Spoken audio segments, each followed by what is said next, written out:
Lengua materna. Español. Tercer grado. Bloque 1. Secuencia 1. Leer una novela completa. Novelistas a través de la historia.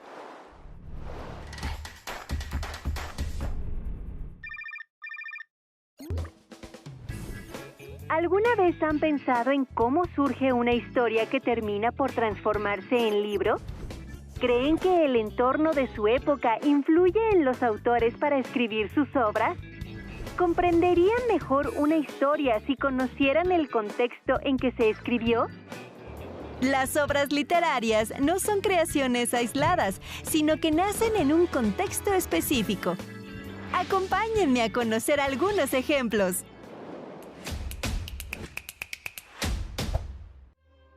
Investigué sobre las circunstancias de vida de los autores de algunos libros y me encontré una historia interesante Acerca de una adolescente que sufrió la persecución de los nazis durante la Segunda Guerra Mundial, liderados por Adolfo Hitler, máximo dirigente de Alemania entre 1934 y 1945.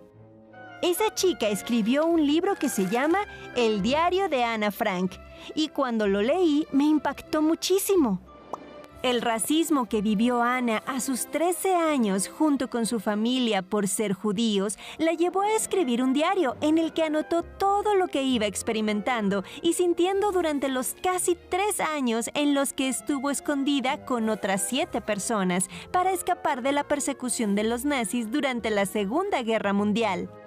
Cada detalle que ella relata en su diario me ayudó a comprender todo el sufrimiento, dolor y desesperación que sentía al estar separada de su familia y no saber de ella cuando la llevaron al campo de concentración. Esta obra muestra cómo la circunstancia de vida de la autora influyó de manera decisiva en lo que escribió.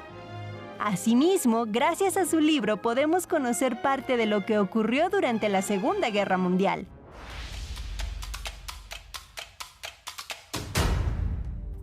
Algunos sucesos históricos también pueden influir en la historia que se escribe. Un ejemplo de ello es la novela La muerte de Artemio Cruz, del escritor mexicano Carlos Fuentes, publicada en 1962, que se basa en la Revolución Mexicana y en cómo era el México postrevolucionario. A Carlos Fuentes le llamaron la atención las consecuencias que dejó la revolución, como los engaños, corrupciones y despojos, entre otras. Hechos que lo motivaron años después a escribir La muerte de Artemio Cruz, que en pocas palabras trata sobre la agonía de un exguerrillero de la Revolución Mexicana, corrupto y oportunista, que supo aprovechar su contexto para enriquecerse. En este caso es claro que Fuentes no vivió la Revolución Mexicana, pero sí la postrevolución y ciertas situaciones que lo inspiraron para el desarrollo de esta novela, que es una radiografía de esa parte de la historia de México.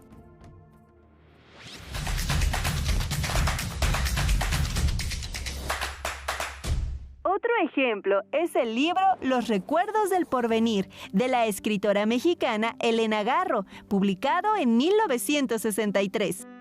La autora narra cómo era la época postrevolucionaria en México y durante la Guerra Cristera, aunque fue escrita mucho tiempo después, en 1951, cuando ella vivía en París, y la continuó después entre 1952 y 1953, cuando vivía en Berna, Suiza. En esa época, ella se encontraba enferma y deprimida, lejos de su país natal, y es en esas circunstancias que recuerda con nostalgia el lugar donde pasó su infancia, en Iguala, Guerrero. Recordó a las personas que conoció, cómo vivían y los abusos que padecía el pueblo por parte de los militares. Tanta fue su nostalgia y el recuerdo de una feliz infancia que de ahí nació la idea de escribir Los recuerdos del porvenir, donde integró diferentes personajes que eran reales y auténticos. Si no conociera nada sobre la época postrevolucionaria, me hubiera costado mucho trabajo entender de qué se trata la novela. Sin duda, el entorno influye en la creación de muchas obras, y si lo conocemos, nos ayuda a comprenderlas y disfrutarlas más. Conocer los contextos nos ayuda a tener una interpretación más real de lo que los autores quieren transmitir, además de que nos permite comprender mejor las obras y generar mayor interés y curiosidad por ellas. ¿Listos para conocer el contexto de las historias que han leído o que leerán? ¡Nos vemos pronto!